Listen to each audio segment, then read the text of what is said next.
Hi, I'm Tawny Plattis, and you're listening to The Dirty Bits, the show that covers the sexy, scandalous, and salacious stories from history your teacher probably left out. We'd like to take just a second to welcome our newest love bugs to the show.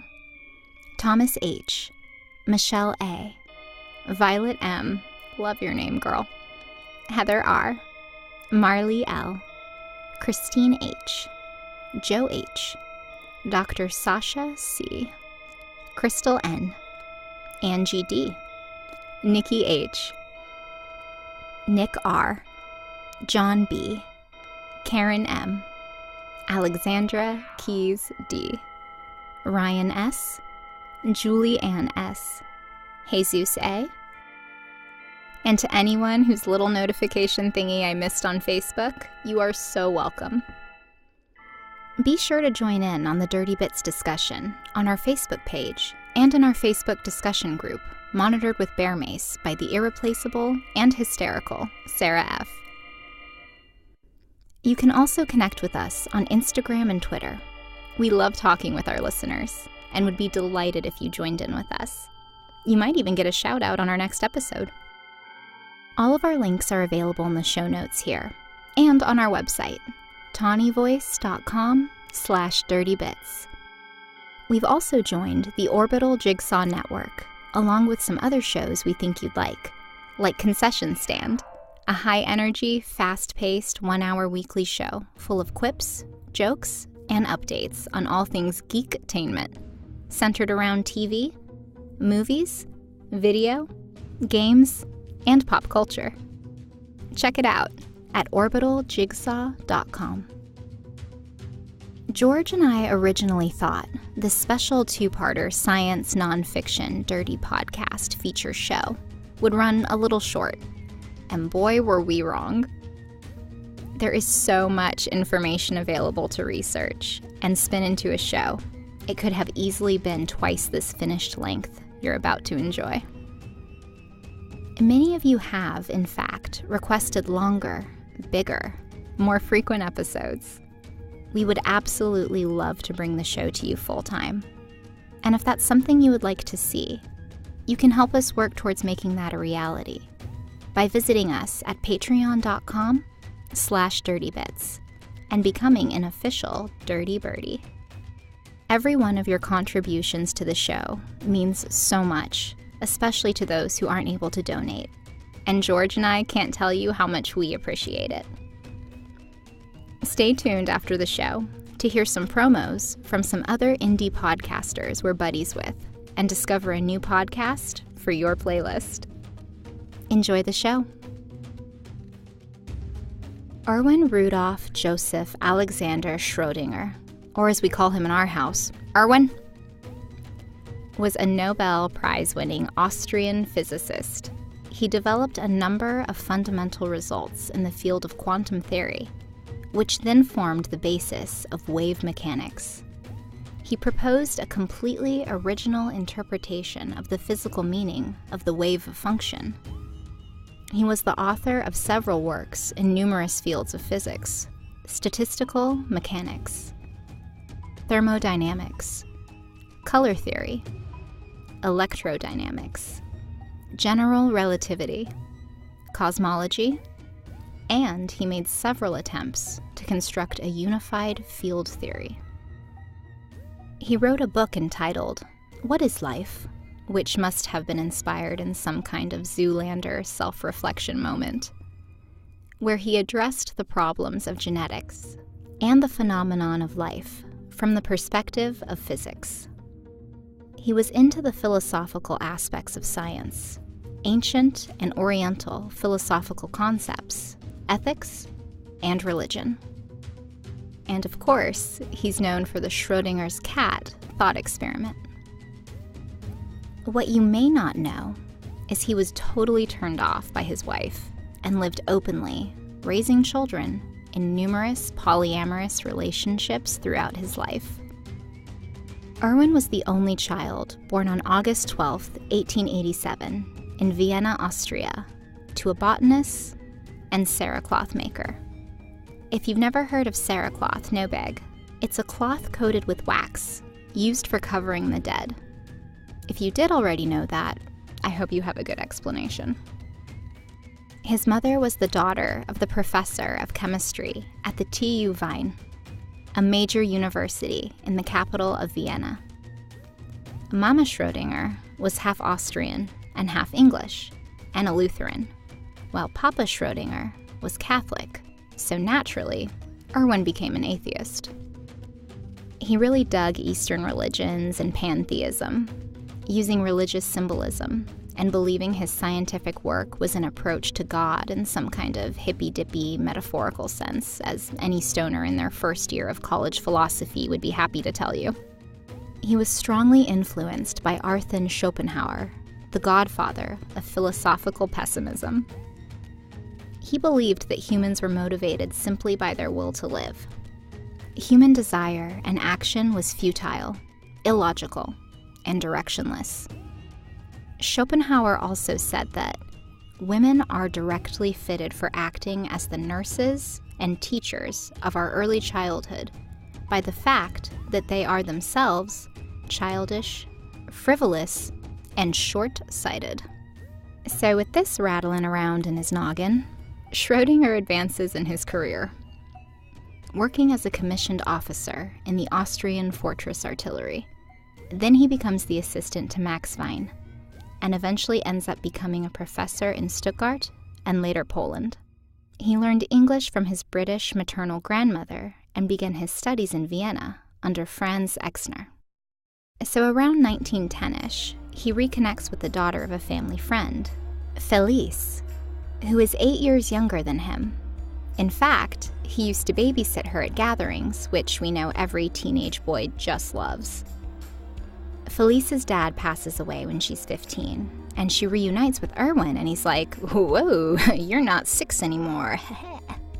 Erwin is captivated by the beautiful young lady on the verge of womanhood, a theme that would follow him throughout his life. But Felice's parents were like, "Erwin? The broke-ass atheist physicist? No, not gonna happen." And I'm imagining Felice pulled the whole 15-year-old wear your parents down through a combination of various pleading, begging, crying, and threatening, because they at some point relented to allowing the two to meet once a month. As we know, the best way to get someone to touch the glass is by erecting a do not touch sign. So the pair fell ever more deeply in love, and that's exactly what Felice's parents were hoping to avoid. They planned on getting married and did the whole ring pop we're engaged thing you do when you're a teenager and an idiot. Erwin was actually so desperate, he almost gave up his career as a scientist to take a lead role in the family linoleum business so he could support his intended.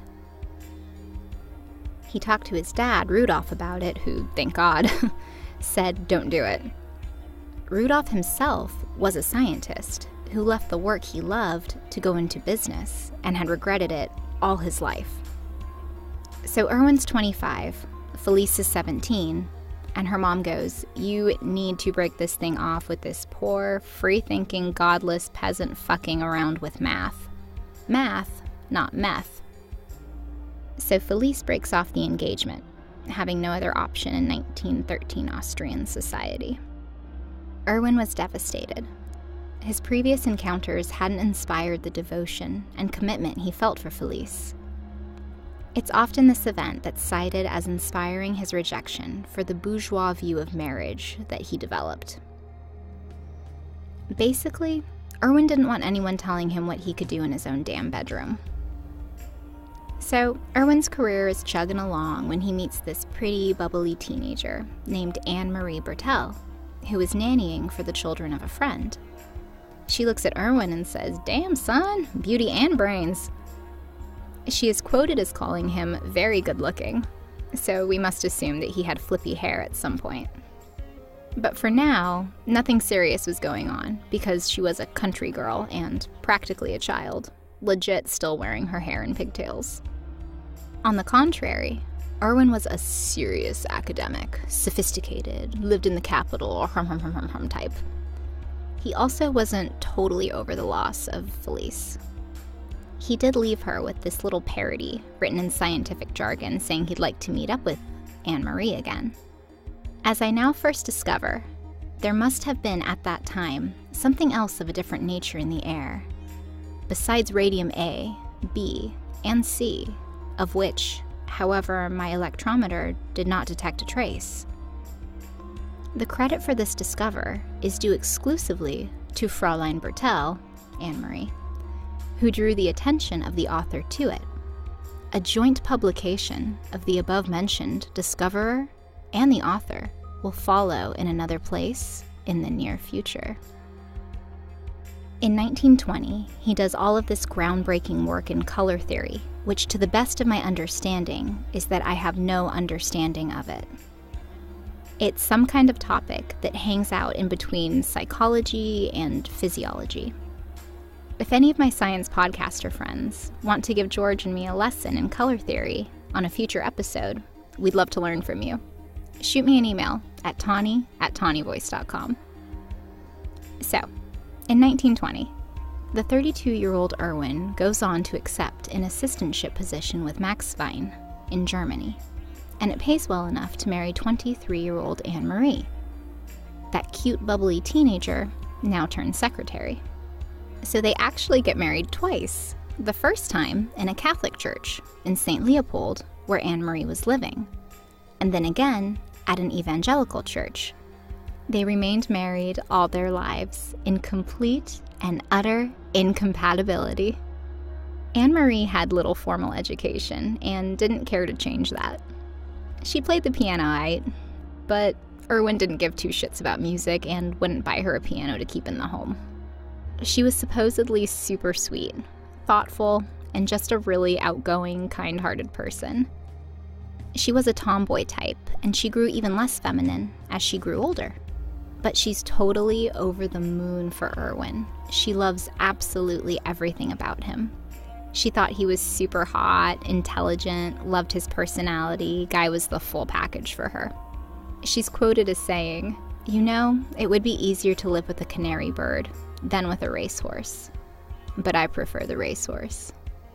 Fast forward 4 years, and their marriage was pretty much over. They had no children, and had zero hope at ever becoming compatible in bed. They discussed divorce, but the idea didn't appeal to Anne-Marie. She was a good housewife and friend, super Catholic, so divorce is a big no-no. And then Erwin goes, "Yeah, and divorce is hella expensive. I mean, why should we start over?" And they were lucky enough at the time to live in a special little circle in Zurich that rocked a sexual revolution an entire generation before Kinsey did the same stateside. Polyamory was super chill, no big deal. Sometimes people got a little jelly, but it was like, I'll get over it, it's fine, let's go get a schnitzel. They both agreed to remain married and pursue their numerous sexual relationships with whoever they damn well pleased. He kept diaries, little black books, that revealed details about their polyamorous arrangement. Erwin paints himself as a romantic character in his diaries. He was totally convinced 100% that bourgeois marriages were essential for a comfortable life, but were incompatible with romantic love. He wasn't a libertine like our good friend John Wilmot. Seriously though, that's my favorite episode we've done. Or like Colette's husband. Sex wasn't really the goal for him either. He wanted to fall in love. Allegedly, he never slept with several of his greatest loves, and he just valued the romantic passion for passion's sake. He kept a record of the names of all his lovers, with a code to indicate each affair, or the denouncement, as he so ceremoniously called it. He spoke about being absolutely repulsed by his wife sexually, and took on mistress after mistress after mistress, 3 of whom gave him each a daughter. His diaries also revealed his wife was sleeping with Herman Weil, and Erwin was pursuing the same youthful teens he always had. You can't help but imagine Schrödinger leaning against a wall saying, "I get older, they stay the same age. All right. In 1925, he took his 17-year-old girlfriend to the Swiss alpine town Arosa. around Christmas time for inspiration, along with 2 pearls to stick in his ears to drown out any noise, and de Broglie's thesis on wave mechanics. After 2.5 weeks, and what must have been an astronomical room service bill, and a place I wouldn't ever want to see with a blacklight, he emerged with his great new wave equation discovery in hand. He then started going after the 17-year-old Ethe, as she's called in Moore's fantastic biography, A Life of Erwin Schrödinger. He wrote, "I am fairly convinced that the only sensible thing in this moment is to make Ethe give herself to me completely, and to make this not by any means, but by the means of real, genuine love only. If I don't succeed, I will take it to be the right thing that I don't, and I will not be blamed as a shy lover. But I am fairly sure that I will succeed." By mid-August, she was his mistress, and Erwin thought about divorcing Anne-Marie to be with Ethe, but soon realized that, like the vast majority of 17-year-olds, she wasn't wife material. She was kind, loving, and sensuous, as opposed to sensual. He says that this was quite natural with a girl her age, and the qualities of a married wife develop slowly, and after sexual maturity has been provided by nature. Schrödinger never really explicitly stated what he believed would describe this idealized wife, but hopeless devotion to him most certainly was on the list. And hopelessly devoted Ethe was. She once showed up at a ski lodge in the Alps when Erwin was vacationing with his wife. She had just come from this gnarly ski accident and was all banged up, bandaged, and bloody. And she just bursts into the room, throws herself into Erwin's arms, and starts weeping. And Schrödinger had actually considered divorcing Anne-Marie for Ethe and dodged a fucking bullet on that one, as he's awkwardly patting her back like the classy fucking gentleman he was. In 1932, Ethe spent the summer at the Schrödinger house while Anne-Marie was away doing God only knows what. They went walking, swimming, rowing, and she got to meet Einstein, and everyone was skipping through the flower meadows, arm in arm, with their heads thrown back, laughing. And then Ethe got knocked up. Erwin actually tried to get her to keep the baby and said he'd totally take care of it, feed it, water it, take it on walks, but he wouldn't divorce Anne-Marie. He was also eyeballing Hildy March, the wife of his colleague, Arthur March, and was kind of falling out of love with Ethe.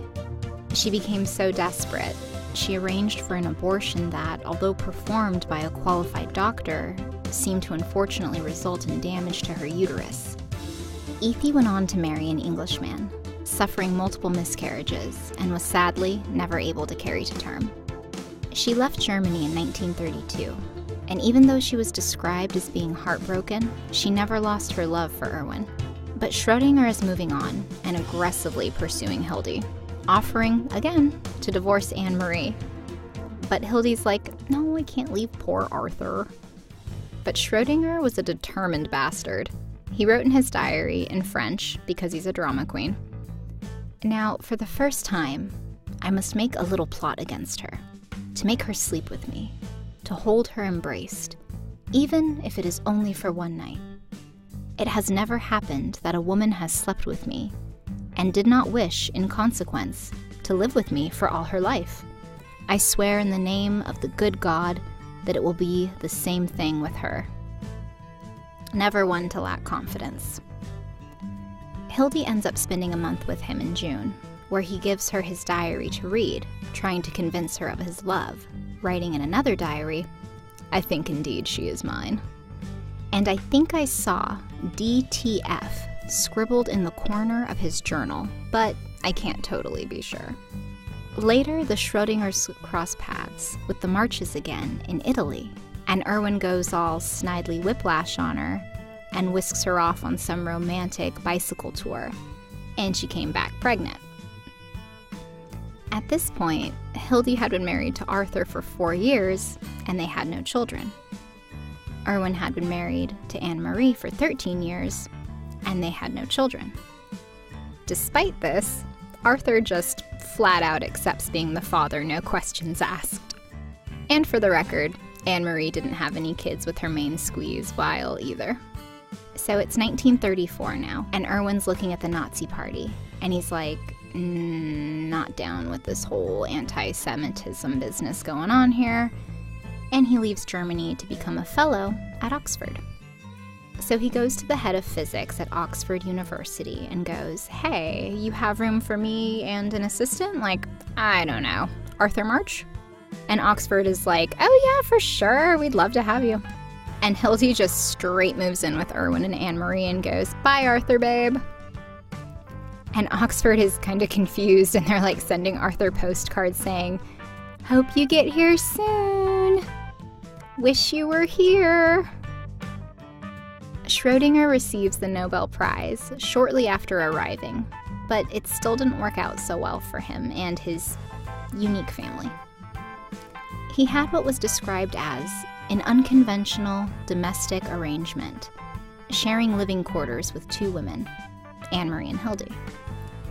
And so all these stuffy English guys are like, wait, what? What? Is that? Are they?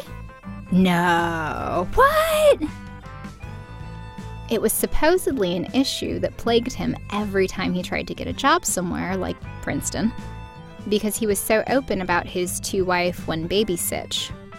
Like they'd be negotiating the terms of his contract to work at Princeton, and he'd say, just ever so casually, okay, perfect, and I'll be bringing my wife, my other wife, and our baby. Do you have 3 bedrooms available this fall?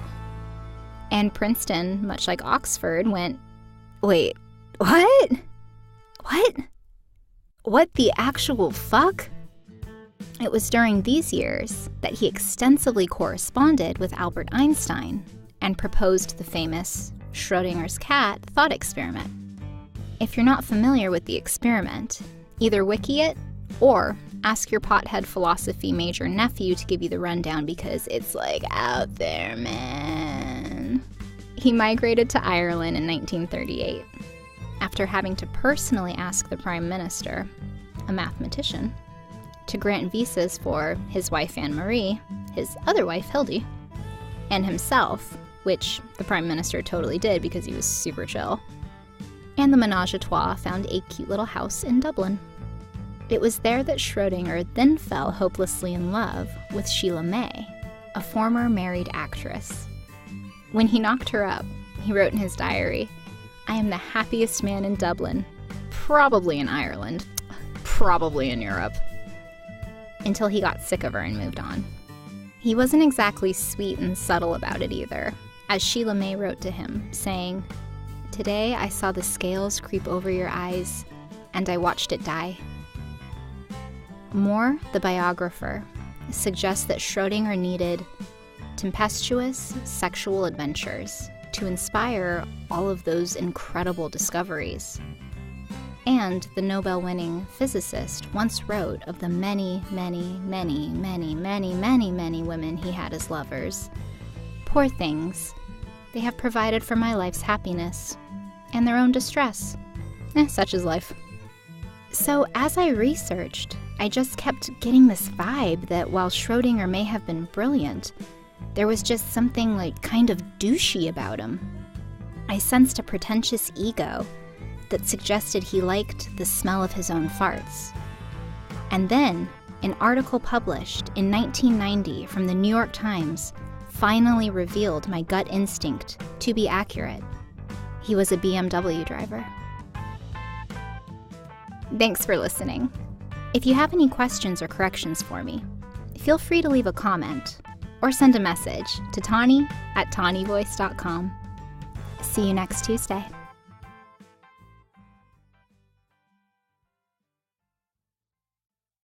You don't have to be from Philadelphia to love the Twisted Philly podcast. There's more mischief, mayhem, and nefarious goings-on in the city of brotherly love than Billy Penn could have ever imagined. We've got it all here on the Twisted Philly podcast. Hi, I'm Dina Marie, the host of Twisted Philly. Join me every week for some of my favorite stories from the city of brotherly love and sisterly affection. We'll talk about true crime, haunted history, legends and local lore, plus some of my most favorite places to visit all around Philadelphia and Pennsylvania. You can follow me on social media, on Facebook at The Twisted Philly Podcast, and on Twitter at Twisted_Philly.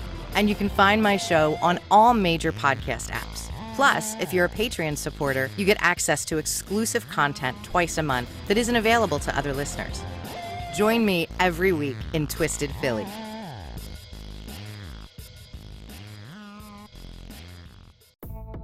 This is Nathaniel Lloyd, host of Historical Blindness, the Odd Past podcast. Join us every 2 weeks as we explore the blind spots in our past, uncovering mysteries, exposing hoaxes, and shedding light on obscurities.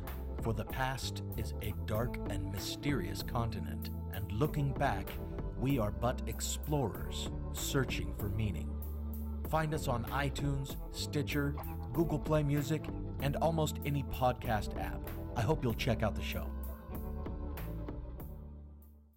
Hey there, mixers and hide and seekers. I'm Mixer Hyde, and I am the host of a podcast called In the Mix. Each week, I talk about culture and interview people making that culture, and oftentimes, those people are podcasters. I believe that everyone has a story to tell and a message to share, and I personally intend to hear as many of those as possible. So why don't you join me, and let's discover something. You can find In the Mix on Apple Podcasts